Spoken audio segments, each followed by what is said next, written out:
सर्व अच्युत गोत्रीय बंधू आणि भगिनी, त्याचप्रमाणे साधू संतांना दंडोत प्रणाम. सर्वज्ञ श्री चक्रप्रभूंनी या सृष्टीवरती अवतार घेतल्यानंतर या जीवाच्या हिताकारणे भल्या कारणे ज्या अनंत लीळा केल्या, त्या अनंत लीळांमधून आपल्याला जो परमेश्वराने समज दिला, बोध दिला, जाणीव करून दिली, तो आपल्या जीवनात उतरून आपण परमेश्वराला प्राप्त करण्याचा प्रयत्न करत आहोत.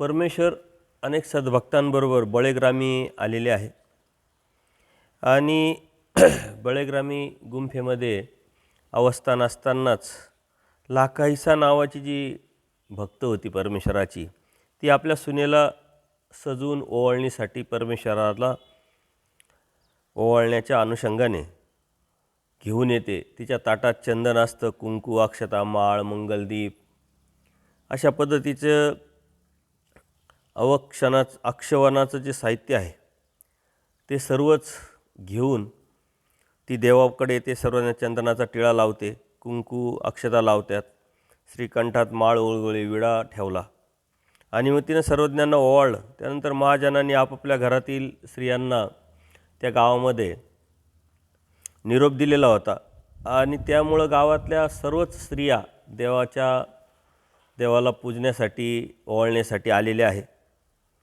आणि स्वतःच जे महाजन आहे त्यांनी ते बघितल्यानंतर त्यांनी आपापल्या स्त्रियांना निरोप दिल्यामुळं तिथं सर्वांचीच गर्दी झाली. सर्वच देवाच्या दर्शनासाठी आलेले आहे. प्रत्येक घरातील स्त्रिया देवाच्या पूजण्यासाठी आलेल्या आहे. अशा प्रकारे नगरातील ब्राह्मण, शूद्र, शिवाशिनी स्त्रिया ओळखण्यासाठी आल्या. ताटातील विडा सर्वज्ञांना ओळगायच्या, आरती ओवाळायच्या. त्या सर्व जात ओवाळणीचा विडा त्यांच्या ताटात देव ठेवत. म्हणजे पहिली स्त्री आली का तिनं जो देवाला दिलेला विडा आहे तो देव विडा घ्यायचे आणि तो दुसरीला द्यायचे, दुसरीचा घ्यायचे, तो तिसऱ्याला द्यायचे. अशा पद्धतीनं देवाने घेण्याचंही काम केलं आणि देण्याचंही काम केलं. त्यांचा स्वीकारला, तो दुसऱ्याला देऊन टाकला. म्हणजे घेतला, घेऊन त्यांची योग्यता वाढवली आणि त्याग पण केला, अर्थात प्रत्येकीला प्रसाद पण देवाने दिला. अशा पद्धतीनं भरपूर गर्दी झाली. गावातल्या सर्व स्त्रिया आल्या. त्यामुळे उपाध्ये आणि नातोबा हे देवाच्या समोरच बसलेले होते. सर्वच पूजा अवसर देवाचा बघत. गर्दी झाल्यामुळं मग देवाने त्यांना सांगितलं की तुम्ही बाहेर जाऊन बसा म्हटले. आणि मग त्या बाहेर जाऊन बसले. आता त्या बाहेर जाऊन बसा याच्या पाठीमागेही काही कारणं आहे. कारण जेव्हा ते देवाच्या समोर होते तेव्हा ते देवाची श्रीमूर्त बघत होते. बाहेर जाऊन बसा म्हटल्यानंतर देवाच्या श्रीमूर्तीकडे बघणं कमी झालं आणि मग बाकीचं कोण आलं, कोण गेलं हे पाहणं त्यांचं सुरुवात झालं आणि त्यातूनच देवाला त्यांना काहीतरी अलौकिक दाखवायचं होतं. उपाध्ये आणि नाथोबा त्या मंदिराच्या सत्यादेवीच्या बाहेर कोपऱ्यात जाऊन बसले. सर्वज्ञांचा मंगल अवसर पाहत असतानाच स्त्रियांच्या गर्दीमध्येच कुणी येतं, ही कोणाची, ती कोणाची, अशा पद्धतीने त्यांच्यामध्ये चर्चा होऊन जाते. परंतु त्या स्त्रियांमध्ये काही अशा विखुरलेल्या बाया त्यांनी बघितल्या का त्या दिव्य तेजस्वी, दिव्य अलंकार सजलेल्या, नक्षीदार नवं वस्त्र परिधान केलेल्या, वस्त्रांच्या चोळ्या नवीन घातलेल्या अशा स्त्रीरूपातील बऱ्याचशा ज्या स्त्रिया आहे त्यांनी बघितल्या. मडवलेल्या सुवर्णाच्या ताटात रत्नांच्या ज्योतीचं श्रेष्ठ प्रकारचं निरंजन ही बघितल्यानंतर नाथोबा आणि उपाध्ये चर्चा करायचे का अशा स्त्रिया पूर्वी कधी पाहिल्याच नव्हत्या म्हणले. त्या दोघेही गोंधळलेल्या अवस्थेत चर्चा करायला लागले, आश्चर्यचकित झाले. आणि नाथोबांनी उपाध्यांना विचारले की ही कोण, ही कोणाची. ज्याच्याशी संबंधित ते आता उपाध्ये तिथले असल्यामुळे ते ओळखायचे आणि ते सांगायचे की ही यांची, ती त्यांची, ही ह्या घरातली, ती त्या घरातली. आणि सर्व झाल्यानंतर मग नाथोबांनी विचारलं मग ह्या कोण आहे म्हटले. आता उपाध्ये म्हटले माहिती नाही, गावातल्या सर्व स्त्रियांना मी ओळखतो परंतु यांना कधी पाहिलं नाही आणि त्या गावातल्या नाही आहे म्हटले. अशा प्रकारे दिवसभर संध्याकाळपर्यंत ओवाळणीचं मंगल अवसराचं काम चालू होतं. अख्ख्या गावात सर्व स्त्रियांना देवानी दर्शन दिलं. परंतु एक स्त्री आहे का ती देवाच्या दर्शनाला येऊ शकली नाही. तिची आर्तता होती परंतु तिच्या पतीनं वाईट संस्कारामुळं तिला ते येऊ दिलं नव्हतं. आणि संध्याकाळच्या सुमारास मग गुराखी गावात आले. समोर सर्वांची सभा झाली, सारे गाव गोळा झाला, देवाच्या समोर बसले आणि त्यामुळे फारच गर्दी झाली सत्यदेवीच्या मंदिराच्या समोर. आणि गर्दी पाहून सर्वांना मग जाण्याची अनुमती दिली. सर्वांना मंगल अवसराचा लाभ दिला. सर्वांनी देवाला बघितलं. देवाने ते अलौकिक तर स्वीकारलेलं होतं.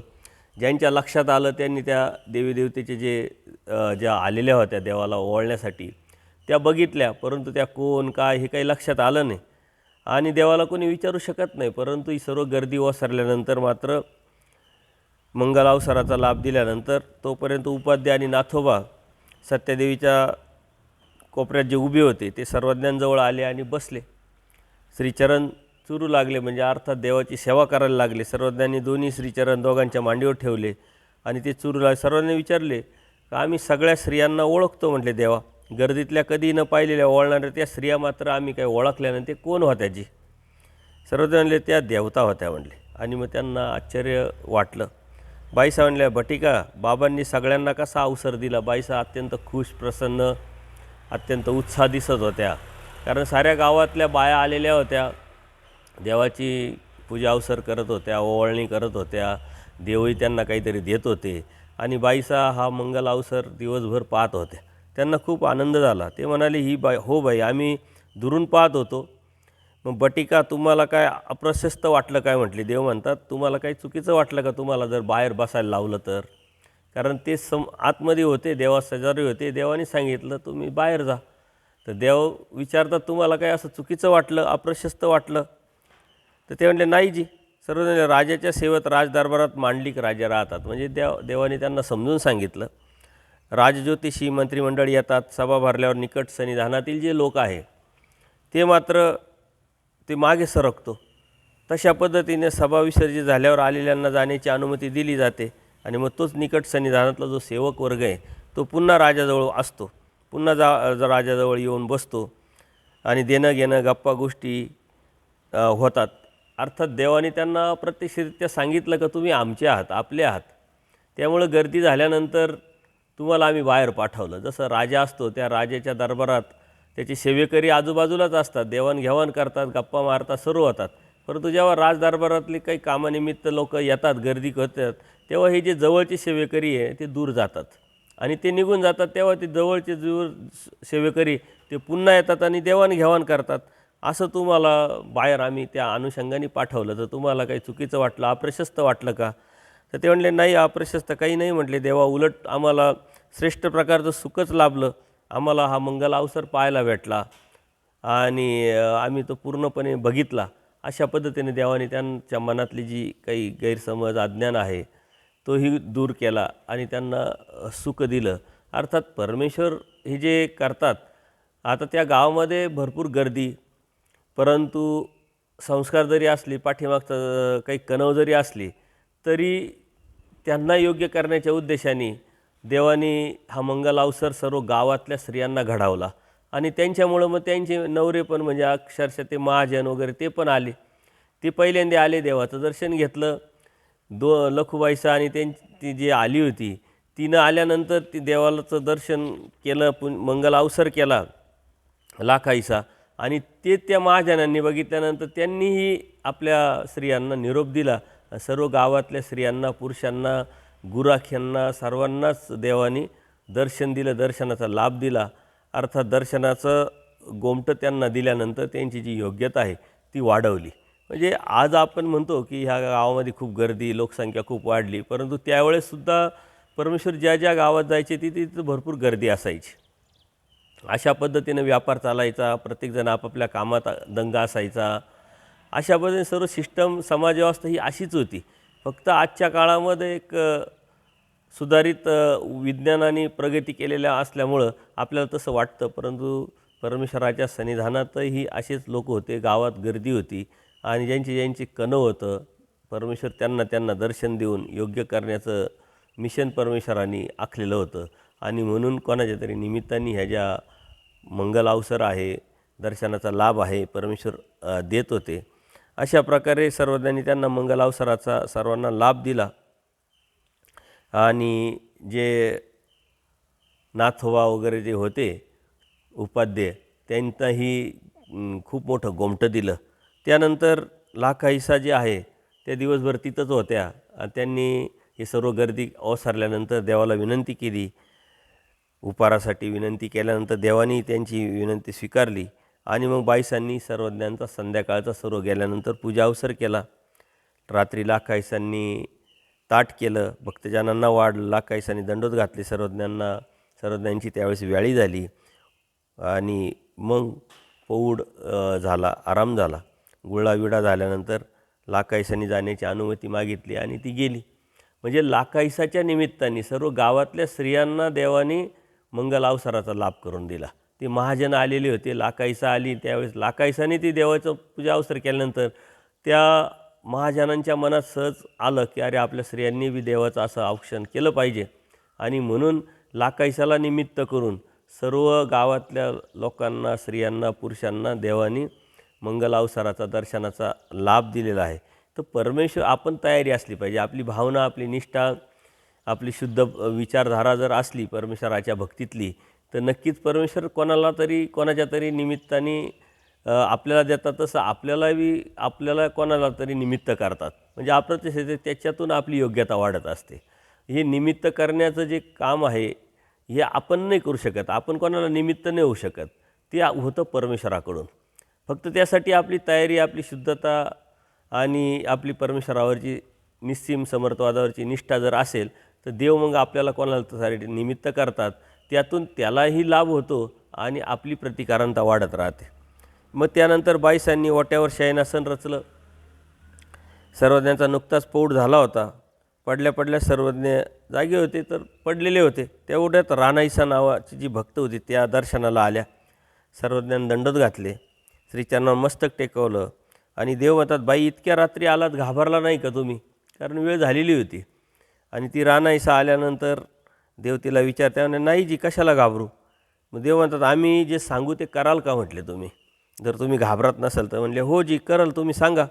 म्हटले, गावाच्या विशीला पाय लावून ये, म्हणजे गावाच्या विशीपर्यंत जाऊन ये म्हटले. अशा पद्धतीनं तिनं हो का जी म्हटलं आणि मग ती गेली. विशीला पाय लावला तेव्हा बाहेरच्या बाजूस पिंजारलेल्या केसांना, लाल भडक डोळ्यांचा, उंच असा विशाल, तिला कोणीतरी खांद्यावर आगळं नावाचं असं एक शस्त्र असतं ते घेतलेलं आणि अत्यंत धिप्पाड असं मोठा पर्वतासारखे ती व्यक्ती तिला दिसली.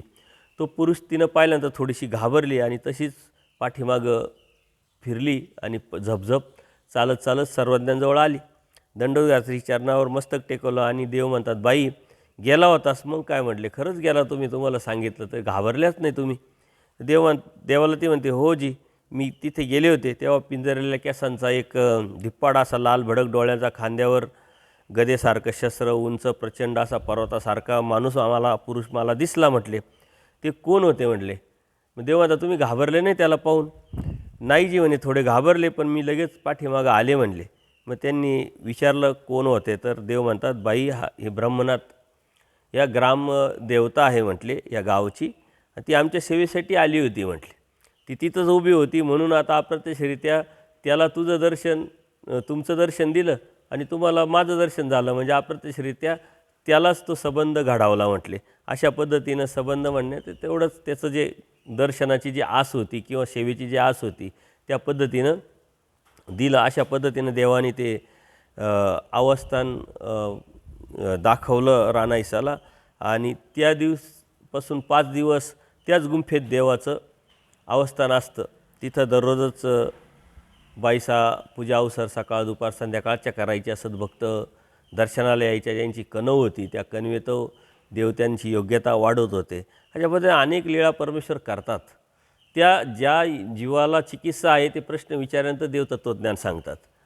परंतु अशा लीळेमध्ये तत्त्वज्ञान जरी नसलं तरी बरंचसं तत्त्वज्ञान त्यामध्ये लपलेलं आहे, दडलेलं आहे. कारण ही जी जीव आहे यांची कणव आहे, ह्या कणवेत परमेश्वराच्या ते दर्शनाला येतात आणि जोपर्यंत परमेश्वर ह्या जीवांना दर्शन देत नाही तोपर्यंत त्यांचा मूळाधिकारही वाढत नाही. मग कोणी दर्शन घेतं आहे, कोणी विनंती करतं आहे, कोणी कोणी विडा देतं आहे. अशा पद्धतीनं त्याच्या योग्यतेनुसार, त्याच्या आवडी आणि संस्कारानुसार, त्याच्या चिकित्सेनुसार तो व्यक्ती लाभ करून घेतो आहे आणि परमेश्वर त्यांना लाभ देत असतात. असंच आता ज्या स्त्रीला परमेश्वराने त्या दर्शनाला येऊ दिलं नव्हतं तिच्या नवऱ्यानी, तर ते जे राक्षया जो आहे संध्याकाळच्या सुमारास सर्वज्ञ सत्यादेवीच्या अंगणात उभे होते आणि त्याच वेळेस महाजन सत्यादेवीच्या देवळात आले होते. सर्वांनी सर्वज्ञांचं पाहिलं आणि जवळ आले. सर्वज्ञांना दंडोत घातला, सर्व श्रीचरणावर मस्तक टेकवलं. तर त्यांच्यात राक्ष रामदेव नावाचा एक व्यक्ती होता. ते सर्वज्ञाजवळ उभे होते, परंतु सर्वज्ञांना नमस्कार त्यांनी काही केला नव्हता. म्हणजे अप्रत्यक्षरित्या त्याची भावना तशी होती, तोही बी आला नव्हता दर्शनाला आणि त्याच्या बायकोला त्यांनी येऊ दिलं नव्हतं. आणि त्यावेळेस मात्र त्या महाजनांमध्ये तो उभा होता. सर्वांनी देवाला दर्शन केलं, दंडोत घातले, श्रीचरणावर मस्तक टेकवलं, परंतु तो मात्र देवाकडे फक्त पाहत राहिला. त्यांनी कोणत्या प्रकारचं दर्शन नाही घेतलं, नमस्कार नाही केला. आणि देव म्हणतात, या सर्वांनी आम्हाला नमस्कार केला, तुम्ही केला नाही म्हटले, का नाही केला?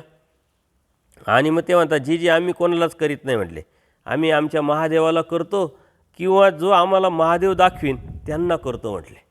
अशा पद्धतीनं त्यांनी उत्तर दिल्यानंतर देव म्हणतात, तुमचा नमस्कार आमच्याकडे तर घेणं आहे, तुम्ही आपला महादेव ओळखता का म्हटले. तुमचं दर्शन, तुम्हाला आता आम्हाला दर्शन देणं आहे, तुमचा नमस्कार दंडोत घालणं जे आहे ते बाकीच आहे. त्याची कणव असेल, त्याची योग्यता असेल, परंतु अन्यथा ज्ञानात तो देवतेच्या भक्तीत अडकलेला आहे आणि त्याची निष्ठा आहे, अहेतुक भाव आहे, म्हणून परमेश्वराला त्याला आता घडवायचं आहे. देव म्हणतात, तुम्ही तुमचा महादेवाला ओळखता का, कसा आहे म्हटले, तो वर्णन करा.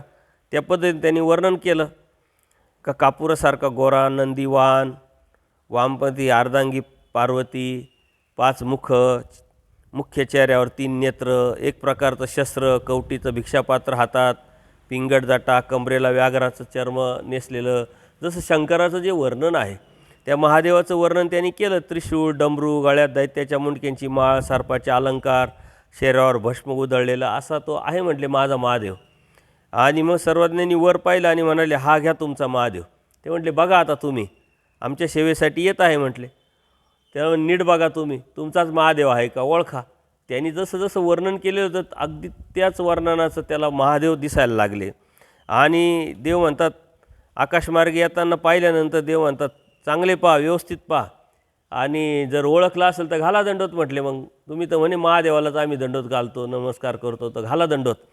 आणि त्यांनी ते आश्चर्यचकित होऊन त्या महादेवाला बघितलं आणि ते येताना पाहिल्यानंतर त्यांनी दंडोत घालायला सुरुवात केली. उठणार, दंडोत घातले, तसंच पडून राहिला देव. याच्यामध्ये एक अवस्था निर्माण झाली आणि मग तो उठणार, तेवढ्यात देव म्हणतात, महादेव दिसेनासा झाला. तो उठल्यानंतर पाहिलं तर देव महादेव काही दिसेना. आणि मग सर्वज्ञांना तो दंडोत घालायला लागला, श्रीचरणावर मस्तक टेकवलं. जी गोसावीच आमचे महादेव आहे म्हटले, महादेवच गोसावी आहे. अशा पद्धतीने त्याची एक निष्ठा वाढली. अर्थात एक जीव आहे देवता भक्ती करत असताना त्याची निष्ठा त्या देवतेवर असते, परंतु ती परमेश्वर म्हणून असते, त्याचं अज्ञान असतं, अन्यथा ज्ञान असतं.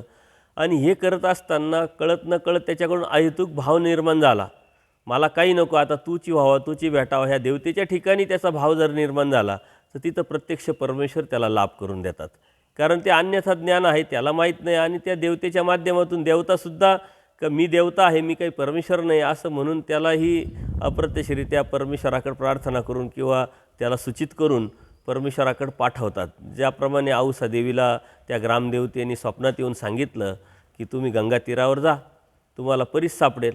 अर्थात ती त्या ग्रामदेवतेचीच भक्ती करत असल्यामुळं आणि ती परमेश्वर म्हणून समजत असल्यामुळं तिचा अहेतुक भाव वाढल्यानंतर आपोआपच जो अहेतुक भाव आहे ती देवता ती स्वीकारत नाही आणि तो परमेश्वराकडे पोचतो.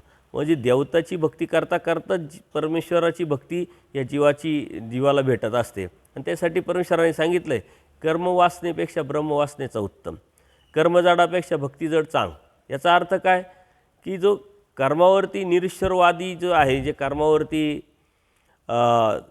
निष्ठा ठेवतात, त्यांच्यापेक्षा जो ब्रह्मवासनेचा आहे का सर्वच ब्रह्म आहे, सगळीकडंच देव आहे, अद्वैतवादी, तर ते चांगले आहे. कारण कळत न कळत देवतेची भक्ती करत असताना त्यांच्यामध्ये अहेतुक भाव निर्माण झाला, त्या संस्कार तो त्यांचा वाढला, तर आपोआपच तो परमेश्वराकडे येत राहतो. आणि भक्तिजड म्हणजे अनेक देवतेची भक्ती करत करत त्याचं आयुष्य जे चाललेलं आहे, ज्या भक्तीत तो जड झालेला आहे, तो सुद्धा कधीतरी कळत न कळत जर मला काहीच नको, आता मला देवा तू सर्वच दिलं आहे, मला तू हवा, अशी भावना निर्माण झाली आणि अहेतुक क्रिया जर त्याच्याकडून घडली तर ती परमेश्वरापर्यंत पोच असते.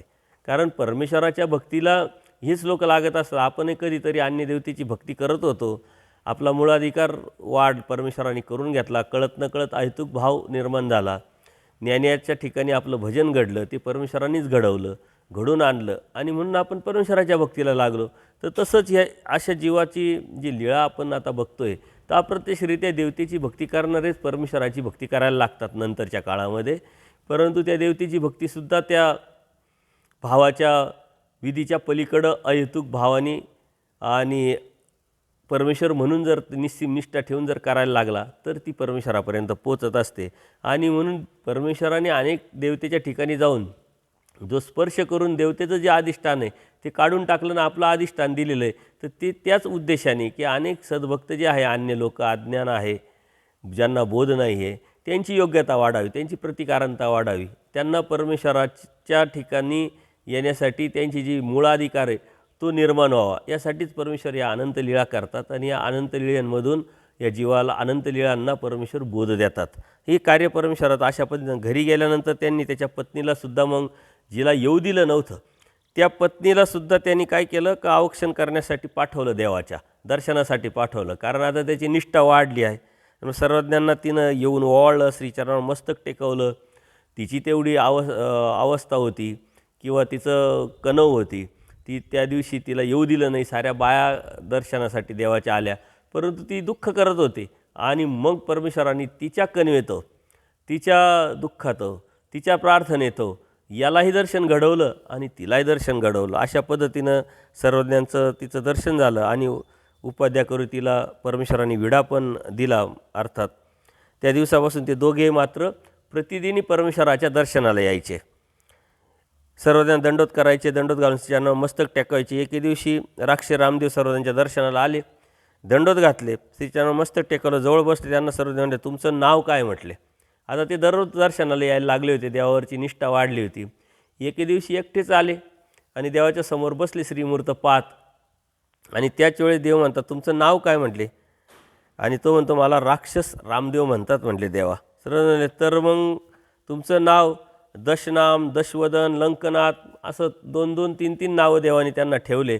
अशी नावं ठेवली पाहिजे म्हणले. आणि वेदक्ते दशनाम लंकनाथ या म्हटले, असे देव म्हणायला लागले. आणि तेही जी जी म्हणून सुख त्यांना भेटलं.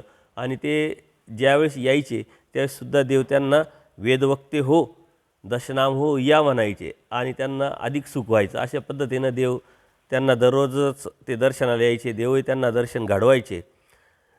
त्या जीवाची प्रतिकारणता वाढल्यानंतर कितीतरी वेळा देवाचं त्यांनी दर्शन घेतलं असेल. परंतु पुढचे जो संस्कार आहे, चिकित्सा आहे असायला पाहिजे, किंवा आवडी तर झाली निर्माण, त्याला ती निष्ठा निर्माण झाली, परंतु ज्या क्रिया पुढे जाऊन संस्कारातो आणि चिकित्सा तो करायला पाहिजे तेच जीव नेमका विसरतो. याचं पाठीमागं जो कारण आहे तो अधिकार त्यांनी जोडले नाही, किंवा त्याचा जो प्रयत्नवाद आहे तो कमी पडलेला आहे. अशा पद्धतीने लाखाईसा आणि व्यासाईसा या दोघी बहिणी होत्या. त्या अशाच एकदा देवाच्या दर्शनाला आल्या. लाखाईसाची साधा ही मुलगी होती आणि व्यासाईची जोमाईसा ही मुली होती. अशा दोघींच्याही मुली आणि त्या दर्शनाला यायच्या. तर जोमाईसा ही आर्थिकदृष्ट्या थोडी गरीब होती. झाडं भरडं लुगडं नेसायची, आखूड बायांची चोळी, कपाळावर लावलेले कुंकू हे पाहून सर्व नेले. बाई, तुमच्या पतीला तुम्ही कशा आवडता म्हटले. कसं तरी ती राहायची म्हणून देवानी, आणि तिची भोळी भाबडी जो भाव होता म्हणून ती देवाकडे यायची. तर देवाने तिला विचारलं, तुम्ही तुमच्या पतीला आवडता का, कशा आवडतात. तर ती जोमाईसा म्हणते, देवा, माझ्या पतीला मी रत्नमाणकांसारखी आवडते. म्हणजे जसं एखादा रत्नमाणिक जे आहे त्याला जसं माणूस जपतो तसं त्या मला जपते, मला जपतात आणि मी तशा पद्धतीनं त्यांना आवडते. तर देव म्हणतात, असं मग तुमचं रत्नमाणिका नाव ठेवलं पाहिजे आणि तुम्हाला रत्नमाणिकच म्हणावं. अशा पद्धतीने देवानी तिलाही जोमाईसाचं नाव रत्नमाणिका ठेवलं आणि त्याच नावाने देव तिला म्हणायला लागले, बोलवायला लागले. तिला अधिक सुख व्हायला लागलं. जे मनामध्ये तिचं दुःख होतं गरिबीचं, याचं त्याचं, ती पूर्णपणे विसरून गेली. तर रत्नमाणिका या, जा, बसा अशा पद्धतीनं देव तिला म्हणायचे आणि तसतसं तिला आनंद यायचा. ती जायची, परत दर्शनाला यायची, ती देवाला पूजण्यासाठी, मिरवण्यासाठी. त्याच्यानंतर ती एक वेगळाच तोरात निर्माण झाला तिच्यामध्ये. आणि ती एक भावना निर्माण झाली का माझ्यामध्ये काही कमी नाही आहे. तिची जी गरिबीचं जे दुःख होतं किंवा आपल्याकडे जी कमतरता होती त्याचं जे दुःख होतं ते पूर्णपणे ती विसरून जायची आणि ती अशी देवाकडे मिरवत मिरवत यायची. ज्या ज्या श्रीमंत बाया येतात अशा पद्धतीनं, आणि मग देवसुद्धा तिला म्हणायचे, या रत्नमानिका सवासनी, जेवली का, बसले का, संगोपन करायचे. अशा पद्धतीनं देवाने तिचं लाड केले. तिचं मनातलं जे दुःख आहे ते पूर्णपणे नासवलं. आणि मग ती आल्यानंतर बाईसांच्या माध्यमातून देवाची सेवा पण करायची आणि मग परमेश्वराचं दर्शन घेऊन निघून जायची. मग ती पंचेश्वरला गेली तिथून देवाचं दर्शन घेऊन. अशा पद्धतीनं जे अयोग्य जीव आहे, ज्यांच्या मनातली जे दुःख आहे, परमेश्वर त्या त्या जीवाचं दुःख घालवायचे. त्यांची पूर्वकर्माची कणव असायची. असं आपल्या मनामध्ये बी काही प्रवृत्ती आहे, आपले विचार आहे, आपल्याकडे ही कमतरता आहे, ती कमतरता आहे, याचा आपण जर विचार करत बसलो तर आपल्याजवळ काय आहे हे आपण विसरून जातो. आणि जे कमी आहे त्याचं चिंतन करून आपल्या जीवनामध्ये आपण दुःख निर्माण करत असतो. अर्थात परमेश्वर आपल्याला कळाला, समजला, जाणवला, लक्षात आला, त्या परमेश्वराचं नाम आपल्याला भेटलं आणि ह्या सर्व कर्मकांडातून, विधीतून, अंधश्रद्धेतून आपण बाहेर पडून परमेश्वराची भक्ती करायला लागलो, की जी सर्वश्रेष्ठ भक्ती आपल्या जीवनाचं मूळ उद्देश तो आहे, मूळ ध्येय ते आहे, ज्याच्यासाठी परमेश्वराने सृष्टी निर्माण केली, ज्याच्यासाठी परमेश्वराने अवतार घेतला, त्याच्यासाठी परमेश्वराने आपल्याला बोध दिला, ते आपल्याला भेटलं. ही आपली सर्वात मोठी श्रीमंती आहे. आणि म्हणून आपल्या जीवनामध्ये कधीही कोणत्याही बाबतीत आपल्या कमतरतेविषयी आपण दुःख नाही केलं पाहिजे.